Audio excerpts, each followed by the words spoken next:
Is China setting itself up for an investment bust? And so what I'd like to do now is run through each of the five lenses I've presented to you, and let's look at some data points that I'm going to give you. And again, this is a mystery. This is one scenario I'm going to put out there. You need to put your probability on the scenario, but nonetheless, I'll discuss this scenario, and then I'll look through the ramifications of the scenario, and then we'll try to tie it all together. All right. So microeconomics. I do apologize. I know all of you, probably no one can see these numbers, so I'll describe them. Again, I think that you're going to get hard copy printouts at the end, so you'll have access to this stuff. And by the way, any of you can feel free to email me for data. I'm happy to share whatever I'm allowed to, etc. But on the left-hand side here is a chart of residential mortgages and loans to developers, effectively a measure of borrowed money flowing into the real estate sector. Right? And so that's risen by roughly 6x over the 2000 to 2010 decade. On the right-hand side is a chart of house prices on a price-to-income ratio basis in China. We've had rising incomes, so this chart actually doesn't show the full impact. It was the only chart I was given permission to reproduce from this National Bureau of Economic Research report, but nonetheless, it shows housing prices are high and rising in most of the major cities, and just to give you some calibration, it shows here that most of the prices are sort of high single digits through mid-20s, if you will, on a price-to-income ratio. That compares to the U.S. markets, which peaked at around 6, 6.5, and are currently around 3.5. So just to give you some calibration. Now, why do I think of this as a disturbing dynamic? Because this, to me, is a textbook reflexive dynamic of heading away from an equilibrium. Why? Well, generally what we have here is a banker lending money to a potential buyer. That potential buyer enters the market as an incremental source of demand. That incremental source of demand causes prices to rise. Those prices rising leads to the banker patting himself on the shoulder, says, look at how smart I was. Look at how safe I am. My collateral value just went up and I made a lot of money. I'm going to do it again. So he does it again, creating another source of demand, making prices rise, making him think he's safe and smart, so he does it again. And we've got this dynamic where the bankers are failing to realize that it's the flowing of credit into the sector that's resulting in the price action and the moving in of more buyers. Right? So we could argue for a minute that's a reflexive dynamic. All right, lens 2. Are we seeing any signs of misallocated capital? Are we seeing any signs of overcapacity? And so on the left-hand side here, we've got a picture of the South China Mall. Now, the South China Mall was built to accommodate 1,500 tenants. It's built in Dongguan, China, between Guangzhou and Hong Kong, in what used to be effectively swampland. As of last year, it had 15 tenants. Built for 1,500 tenants. 99% vacancy rate. Okay? As disturbing as that is, more disturbing is the solution to this problem. So the CEO of the mall was interviewed on Bloomberg TV. There's a YouTube version of this. I'd encourage you to find it. This is a mystery. Connect the dots. He was asked in an interview format, okay, you got a big problem. What are you going to do about this? And his solution, really, I can't make this up, was he said, we understand there's a problem, and so we're going to expand to get critical mass. They are building out 200,000 square meters, which for those of us in the Western world is almost 2 million square feet, to get critical mass. If I was writing an illustrated dictionary of boom-bust concepts, I would have that picture under the term easy money. Because I think that's what it is. Someone's financed that. There's been money flowing in there somehow, right?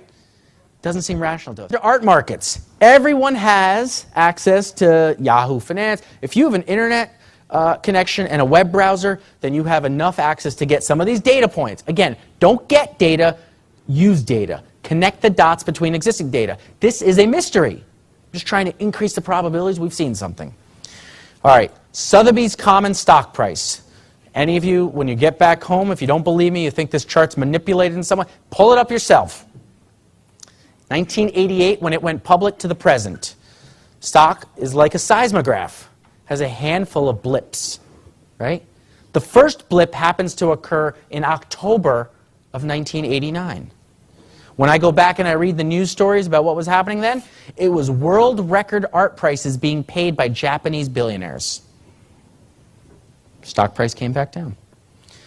April of 1999, the stock hits a new high. Comes back down. Here, it was TMT Wealth driving art markets higher. Same thing happens in 2007. World record art prices being paid by the likes of Stevie Cohen, private equity billionaires, Russian oligarchs, etc. Comes back down. That was beneficiaries of easy money.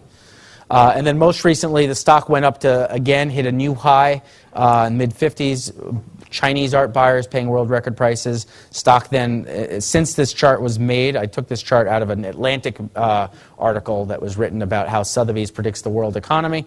Since this chart was made, the stock has gone down to about 30, and then it's bounced back up towards 40 and maybe going higher. So something to think about there. But art markets, and again, good reasoning for this. This is a look at what I believe, this is effectively a leading indicator of leading indicators of confidence, right? Because who buys art at world record prices? Who pays $110 million for a painting? It's probably a business or economic leader in a particular country who's got the wealth to do that. Well, if you're running a big business and you got $1 billion of personal net worth in that business, and that business prospect is slowly turning down on you, you going to go spend $100 million on a piece of art? Probably not. So you start taking your foot off the gas. So you're getting a view, a personal level view of the key decision makers in those economies' confidence. World's tallest skyscrapers. This is a spectacular bubble indicator. Why? Well, first of all, skyscrapers are never, ever built with 100% equity financing. I've never heard of one. If anyone has, by the way, raise your hand, correct me. I'm happy to be corrected. They're generally built with borrowed money. All right, that's number one. Number two, world's tallest. By the way, anytime I say the word worlds with apostrophe S, I teach my students what should flash in the back of your mind at that point is hubris, hubris, overconfidence, hubris. This time it's different because we've been around long enough. We don't need to be building things that are the world's tallest. That's not rational, right? Think of this building here. This is the Burj Dubai. I'll get into some of the buildings, but the Burj Dubai, 163 stories, half a mile into the air. That's not rational, right? That's not rational. Because it takes, I've heard rumors, it takes up to 40 minutes to go from the top floor through several elevator banks and out through a mall to get to the surface of the earth. What do you think the view is like up there? It's a desert. It's a desert with ocean after it. The view on the 163rd floor, probably the same as the view on the 50th floor. Desert followed by ocean. All right.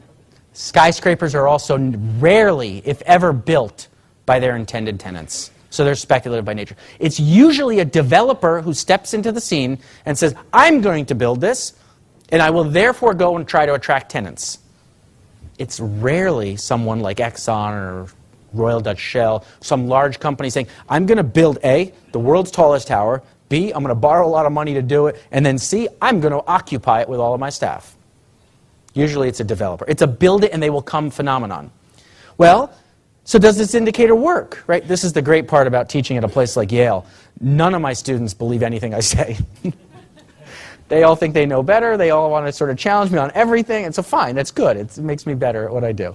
And so they say, well, that's great, Professor Mansharamani, that's wonderful. But does it work? I said, well, yeah, let's go back and look through history.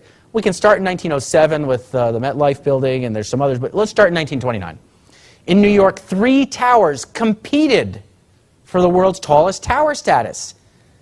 You had 40 Wall Street go up, and then shortly thereafter, the Chrysler building went up and erected a spire slightly taller because they wanted to be the world's tallest tower, followed by the Empire State Building, and then we got the Great Depression.